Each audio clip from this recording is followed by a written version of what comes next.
Assalamualaikum warahmatullahi wabarakatuh. Apa khabar para pelajar semua?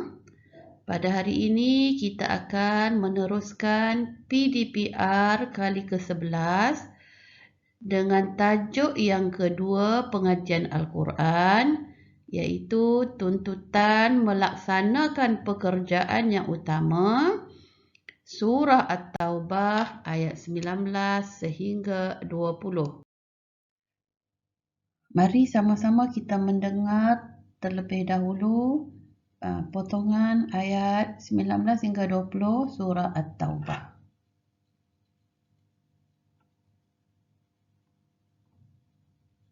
أجعلتم سقاية الحاج وعمارة المسجد الحرام كمن آمن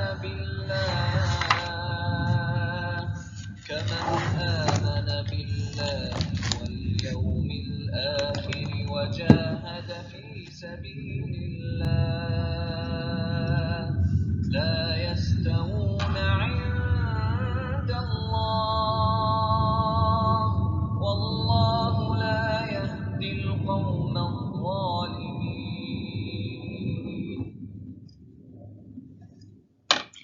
Terjemahannya, adakah kamu sifatkan hanya perbuatan memberi minum kepada orang yang mengerjakan haji dan yang memakmurkan Masjidil Haram itu sama seperti orang yang beriman kepada Allah dan hari akhirat serta berjihad pada jalan Allah?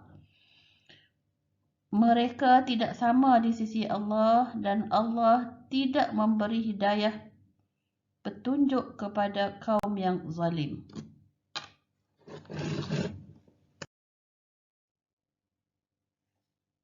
الذين آمنوا وهاجروا وجاهدوا في سبيل الله بأموالهم وأنفسهم أعظم درجة عند الله وأولئك هم الفائزون.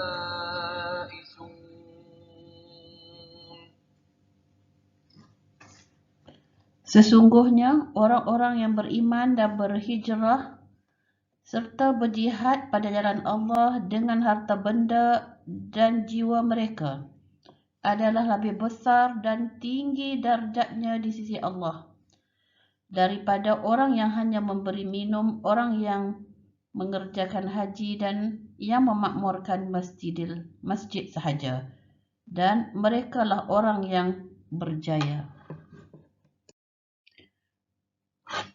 Daripada potongan ayat 19 hingga 20 surah At-Taubah ini, kita dapat mengambil beberapa intisari ayat. Yang pertama, Allah menjelaskan bahawa kaum musyrikin tidak berhak mengimarahkan Masjid Haram kerana mereka tidak beriman dengan Allah Subhanahu wa taala.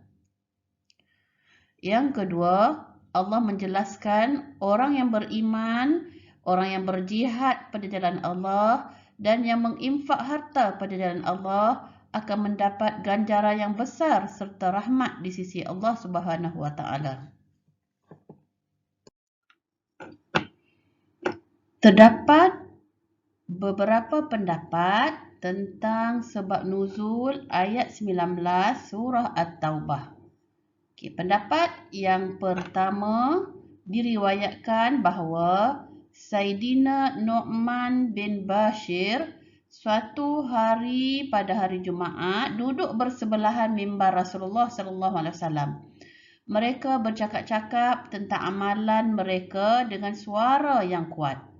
Lalu Saidina Umar menegur perbuatan mereka dan menceritakan kepada Rasulullah SAW, lalu turunlah ayat tersebut.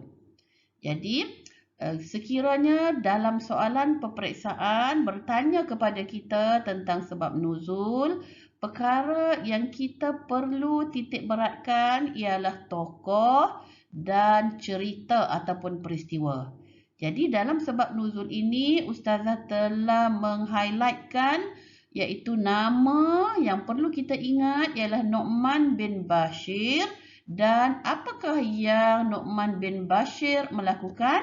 Iaitu di sini bercakap-cakap tentang amalan dengan suara yang kuat, lalu ditegur oleh Saidina Umar Al-Khattab. Jadi ada sebab lain, menurut pendapat ulama, ada satu lagi sebab turun ayat ini, dan para pelajar boleh merujuk kepada buku teks pada muka surat 56. Dalam topik ini, perkara yang akan kita bincangkan juga ialah tentang amalan yang mengutamakan Allah dan Rasul. Jadi apakah amalan yang mengutamakan Allah dan Rasul? Yang pertama, taat kepada perintah Allah dan Rasul melebihi ketaatan segalanya daripada perkara-perkara keduniaan. Yang kedua, menjaga amanah Allah dan Rasul kepada kita sebagai khalifah di muka bumi ini. Yang ketiga, mengamalkan sunnah Rasulullah dalam kehidupan seharian. Ini adalah antara amalan yang membuktikan kita mengutamakan Allah dan Rasul. Mengutamakan sesuatu perkara dalam bahasa Arab disebut sebagai aulawiyat. Ustazah ulang, aulawiyat. Apakah aulawiyat itu? Iaitu keutamaan menetapkan sesuatu pada martabatnya, tidak mengemudiankan apa yang perlu didahulukan. Dalam kehidupan kita ada pelbagai perkara yang menjadi keutamaan. Maka kita perlu susun yang manakah yang patut kita utamakan, dahulukan di antara yang utama tersebut.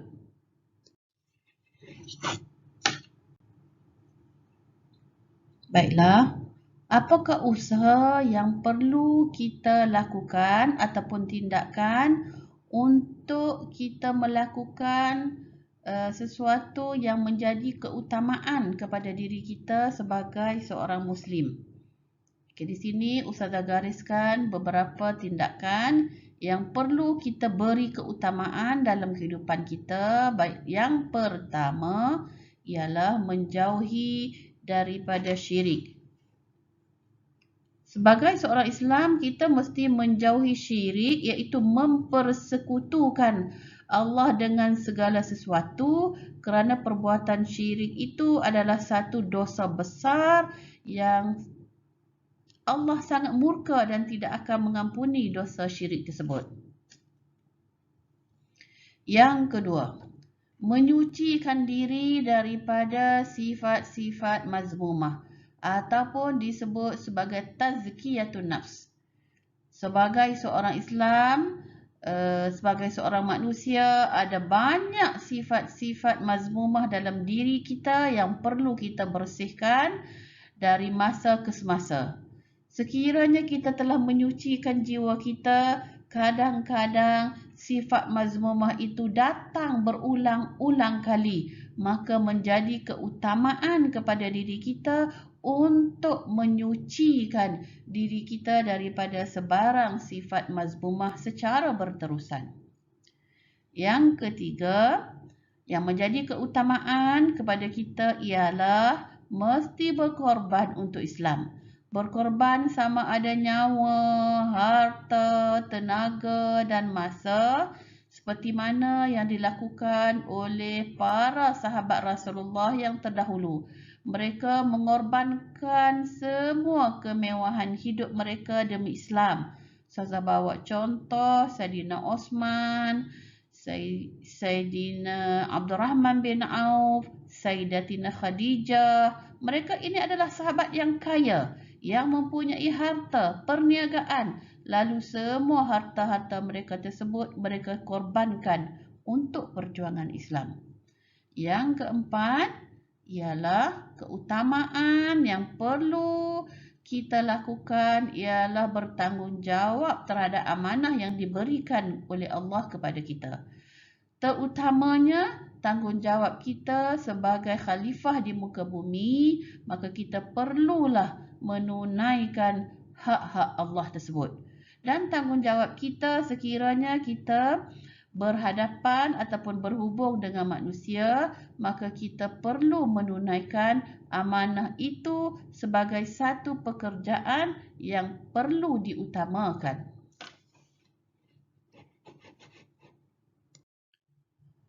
Perkara yang kita perlu fokus seterusnya ialah pengajaran ayat. Terdapat pelbagai pengajaran ayat yang boleh kita ambil sebagai ibrah dalam kehidupan kita.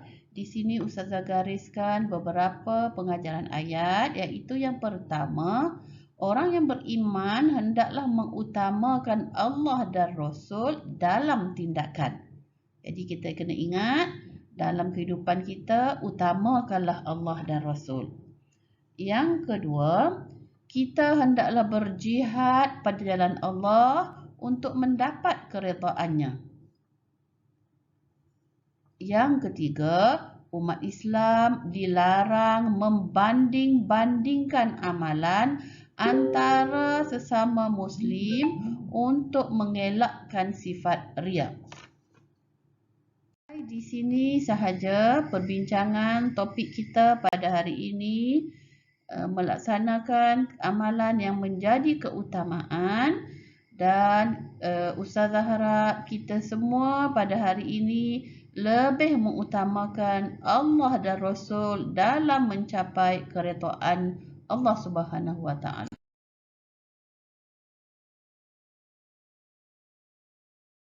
Sekian, Assalamualaikum warahmatullahi wabarakatuh. Sehingga kita bertemu lagi pada PDPR yang akan datang.